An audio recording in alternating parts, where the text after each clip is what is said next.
Welcome to the Football Show on PLZ Soccer's YouTube channel. I'm Peter Martin. Tam McManus is here with me. Don't forget, hit that subscribe button on PLZ Soccer's YouTube channel. Come and join the football family. We're so happy that you are supporting us, and the figures are absolutely fantastic. And if you want additional content and you also want to be in the draw to win yourself and your pal tickets to the Champions League final with flights and accommodation thrown in, why not subscribe to PLZ Soccer's premium channel as well? And we've got lots of things coming up with special discounts with our sponsors that will be there in the new year for 2026. So lots to look forward to. And of course, Tam and I are looking forward to it because it's World Cup year and we're praying that we're going to America, Mexico or Canada with PLZ Soccer. But time to look back. Last night, Martin O'Neill waves goodbye, slightly emotional. I did say to him, don't be crying, because if you're crying, I'm going to hammer you at dinner, because we don't want any emotion. I'm sure it was unbelievably emotional for him. They sign off with a win. Wilfred Nancy, prior to the game, is announced as the official Celtic manager. Martin O'Neill leaves, not that it bothers him with his legacy intact, but his reputation enhanced.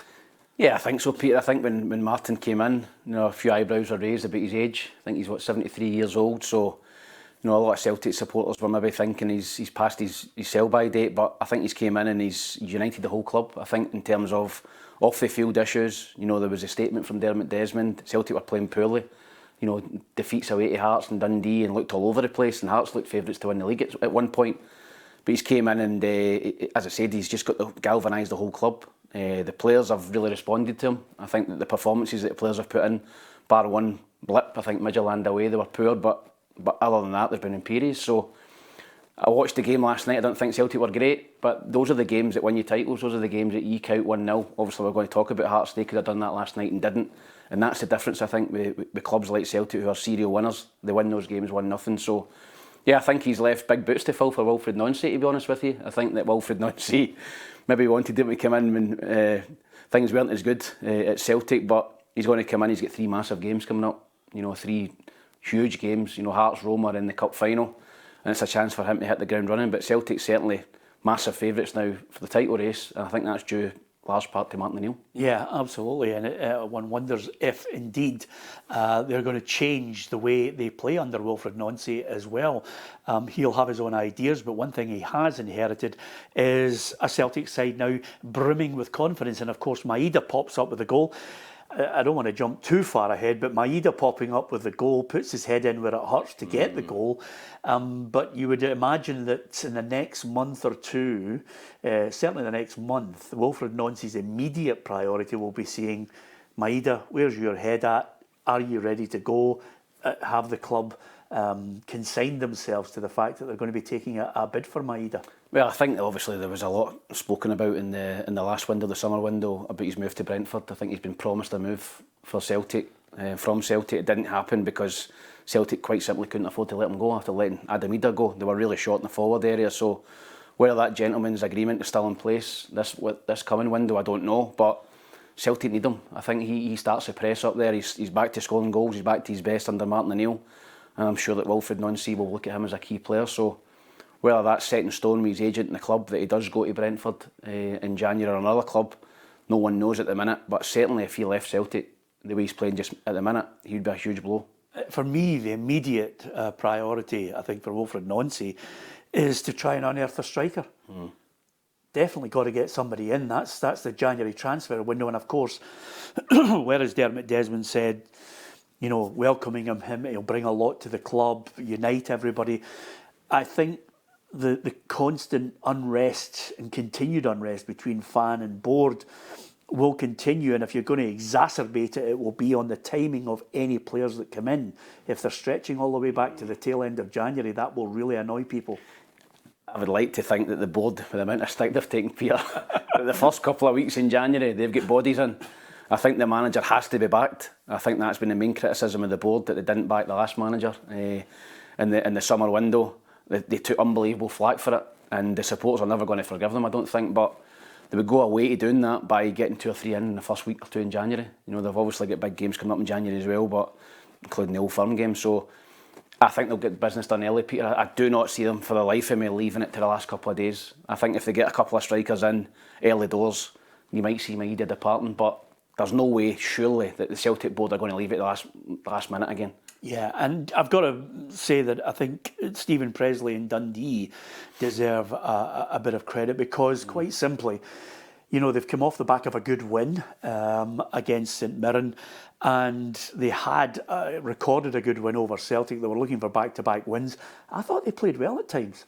Yeah, they did, Peter. They stayed in the game. I think when Celtic scored in the first 10 minutes, you're thinking, oh, it's going to be 3 or 4, as you usually do. And I've been in that position myself. The last thing you want to do at Celtic Park is to lose a goal in the first 10 minutes because they get their tails up and suddenly it can become 3 or 4. So Dundee stayed in the game. They were really, really solid defensively. I think in the forward areas they were a threat. One big chance they had, I think, late on was it the big boy Graham, the header from the cross. He's got to do better there, and Stephen Presley did say that at half time, just keep it at 1-0, we'll hopefully get an opportunity. That was their opportunity. As I said at the start, Celtic weren't at their best last night, but they just win, they just grind these games out 1-0. Nobody remembers that result in the end of the season when you've won the league. They're now joint top of the table and it sets it nicely up for showdown with Hearts. Yeah, it does. I think that a combination of Celtic really picking up results and Hearts, you know, I don't think they've won in 4 now. It really, you know, makes Celtic big favourites again for the league, but you know, Hearts have got a chance to reverse that momentum at the weekend. They've obviously got Celtic at Parkhead. Celtic's first game under the new manager. You know, everybody's interested to see how that goes, how he plays, what players he plays. Does he stick with the same personnel? So, yeah, I think Celtic now are huge favourites again to win the league. But if Hearts winning at the weekend, then it's back in the melting pot. But I think Celtic under Martin O'Neill have really got themselves back in it. Yeah, just one little footnote before we talk about Hearts, and that's quite simply Martin O'Neill, as ever, because he's experienced and he waved farewell to everybody. I thought it was a nice touch, a touch of class from him, trying to usher Sean Maloney and Mark Fotheringham up there for the work that they've done as well. Yeah, I think that obviously Martin's the figurehead. You know, he's a manager and he does all the press conferences and has had his neck in the block for results. But I think that you can't underestimate the contribution of Mark Fotheringham and Sean Maloney. I think both are really talented young coaches. They've probably reinvigorated Martin. You know, Martin, by all accounts, doesn't take a lot of training, even in his first spell. You know, it was left to John Robertson and Steve Walford. So I think he's probably just took a back seat again and let Mark and Sean get on with the training.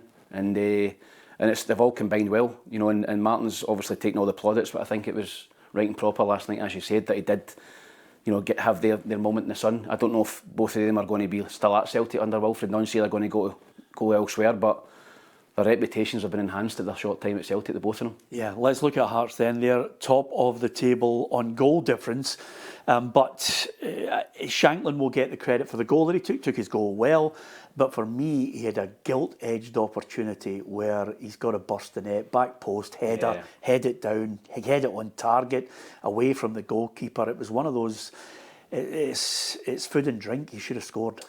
Yeah, his goal was a harder one to take probably. I think Hearts have missed him in the last couple of games. I know he was back against Motherwell, but just his presence in the team, I think his goal was excellent. It was a lovely little dummy from Kabori, he went through and tucked it away. But at 1-0, you're always in the game. And as I said, Stuart Kettlewell would probably said that at half time, just stay in the game, same as Stephen Presley. We'll get an opportunity towards the end and maybe nick a point, and they've done that. But in terms of Hearts, I just think, you know, after the start they had, after beating Celtic, there was a lot of talk about them challenging for the league. I don't know what's happened to them. The wheels have come off. You can't ship 11 points. No, Since the minute we were all talking about them with that advantage, suddenly it's almost, and I hate to say this, but it's almost a replica of what happened when Derek was in charge at Aberdeen.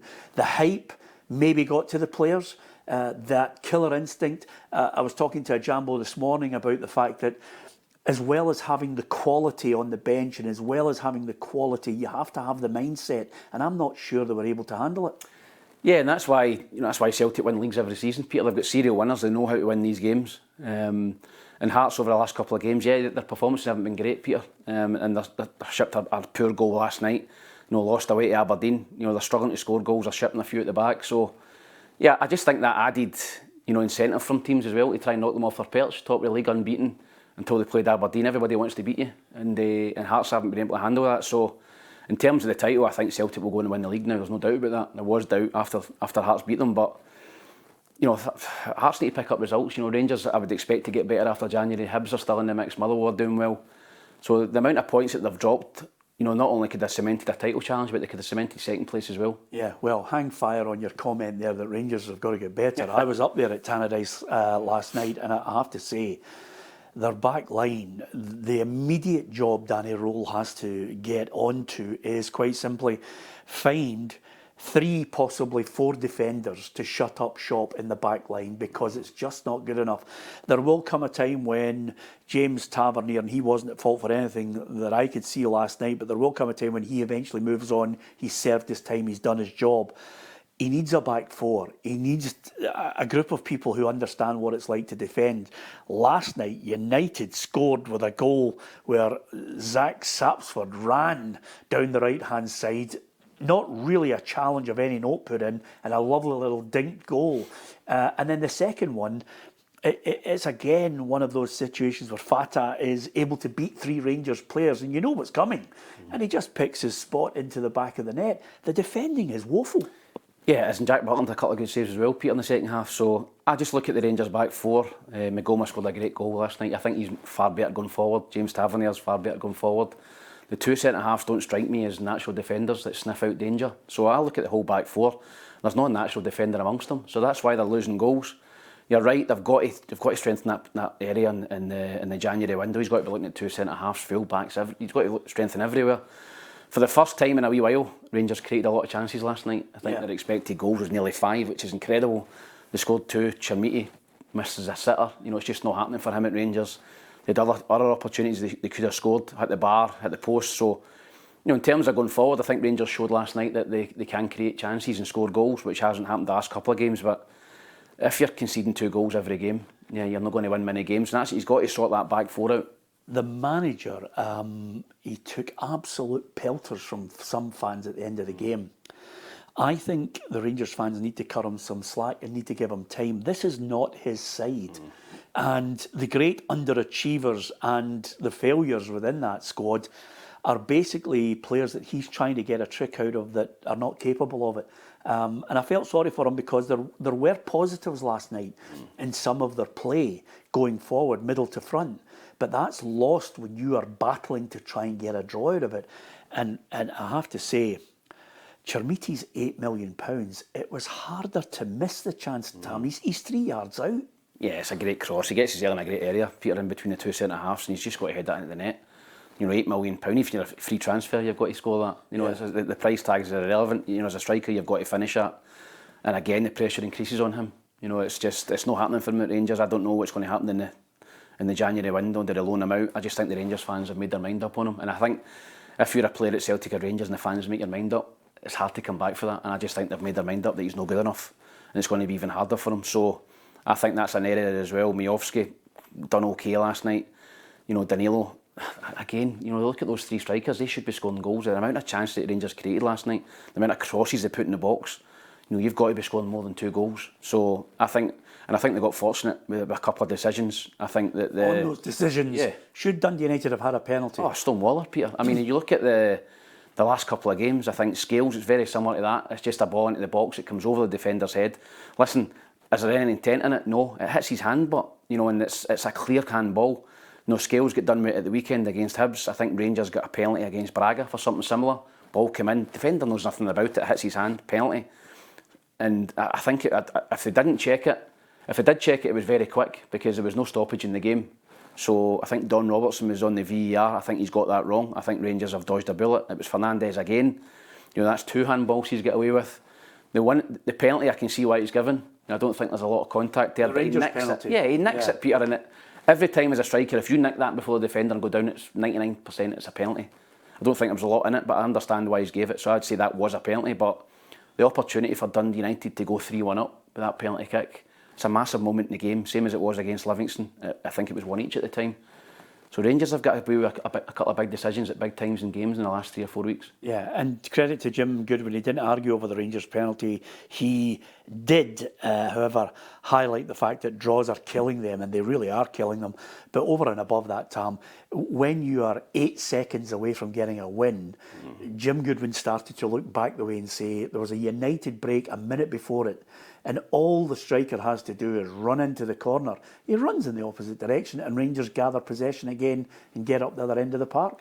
Yeah, that's just experience, I think, Peter. That would drive managers mad. I think if you're winning and you're under pressure in the last minute or 2 of the game, every time you get the ball as a striker, you're running in the corner as a player. You're just trying to waste time. You're trying to hit it out for a throw-in, you know, and that cost them at the end. You know, 9 seconds away for a massive win for Dundee United. But I think over the piece, there's no doubt that Rangers deserved at least a point. I thought that the chances they created, on another day they scored 5 or 6 against Dundee United. So over the piece, I think a draw's probably a fair result. But Dundee United will be sick at the way it happened at the end. Yeah, and just to sum it all up, I think Rangers' biggest battle is to try and finish second. Yeah, it is. I think they're 10 points behind Hearts at the minute, maybe more. No, I think they're 10 points behind Celtic and Hearts are level at the minute. So, yeah, it's just the consistency, Peter. Can you see Rangers winning 5 or 6 games in the trot at the minute? No. I think it's 9 points. Is it 9? Yeah. 9. So, that's a big gap, you know. So, yeah, they've got a massive battle to finish second. I don't think they'll finish anywhere near Celtic. I think Hearts are the ones that they'll try and catch. And obviously Hearts are faltering at the minute, but Rangers need to start putting a run together, a winning games, 5, 6, 7 wins in the trot, if they're going to have any aspirations of at least finishing second. Yeah, could be a big weekend in the Scottish Premiership. Don't forget to keep it locked here to PLZ Soccer's YouTube channel. Hit the subscribe button and come and join the football family. Thank you to so many of you also for downloading the podcast as well. Now, with that in mind, I'm looking at the situation with Aberdeen because their aspirations are to try and get into that top 6 and then move further up the table.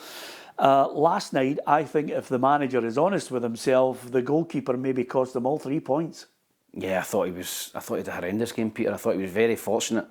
You know, St Mirren, Stephen Robinson, we talk about decisions. I mean, if there's one man who deserves a wee bit of a break at the minute, it's Stephen Robinson.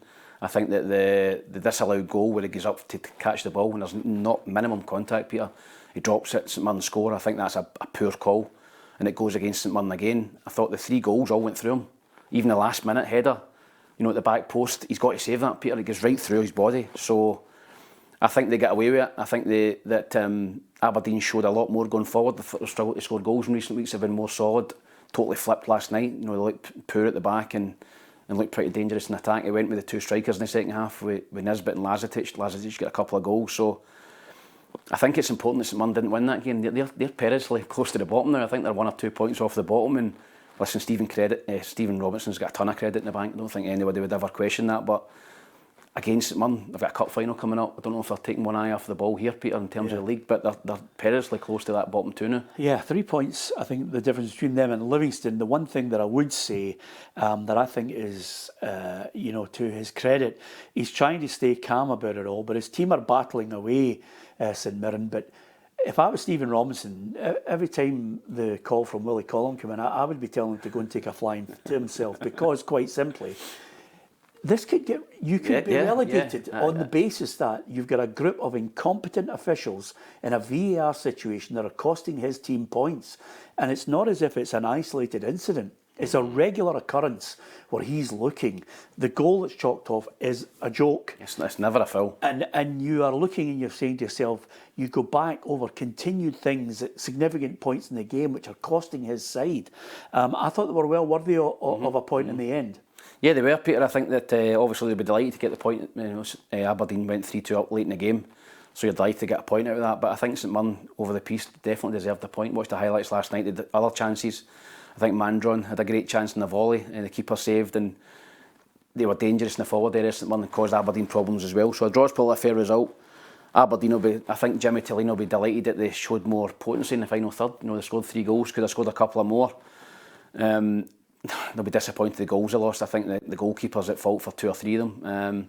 So all in all, a decent point for both teams. But you're right. I think if St Mirren go down by a point or get in the playoffs by a point or 2, all these decisions will become more into focus towards the end of the season. Yeah, and just to finish off it, you'll never believe it, Tam, I've got to learn to try and shut my mouth because I said Falkirk, Motherwell, football purists. Everybody thought that. Got to be goals. They'll be going ham and tongue. There'll be nice wee 1-2s and it'll be great, and then there'll be goals at one end and then they'll play football and go up the other end 0-0. Yeah, as I said, I just watched the highlights last night. There wasn't a lot going on, Peter. There wasn't a lot of talking points. Motherwell, second game in a row, they've drawn a blank after looking as if they could have scored 4 or 5 against Hibs. You know, I still think they're a wee bit impotent in that forward area. I think they try and walk the ball in at times, Motherwell, even against 10 men in the second half against Hibs. They didn't really go for the throat and try and score 4 or 5. Falkirk, I think, will be pretty happy with the point as well. I don't think both managers, Peter, will be disappointed with a point. both clubs are doing really well at the minute. But again, Falkirk, 2 games without a goal as well. Motherwell, 2 games without a goal. So they'll be working on a lot of crossing and finishing and shooting this week, I think. Yeah, the only one thing I would say is you're talking about a team that are third in the table, certainly upsetting everybody's odds. I know Falkirk are in that top half, upsetting everybody as well, but if I look at the potential of the team that I've been watching quite regularly in Motherwell, Jens Bertolaska, if he can get some leeway to get another additional striker in there, Somebody to finish a good playoff. What a season they could have. Yeah, I mean, the middle of the park, I think they're superb, Peter. Yeah. They've got some real quality in the middle of the park. But if you've got 2 clean sheets as well, Stephen Welsh has been brilliant for them. Aye, that's been a great signing for him. Inspired bit of business. I think a lot of supporters would have fancied him from Celtic on loan. Even Hibs, Hearts, teams like that. Motherwell got him.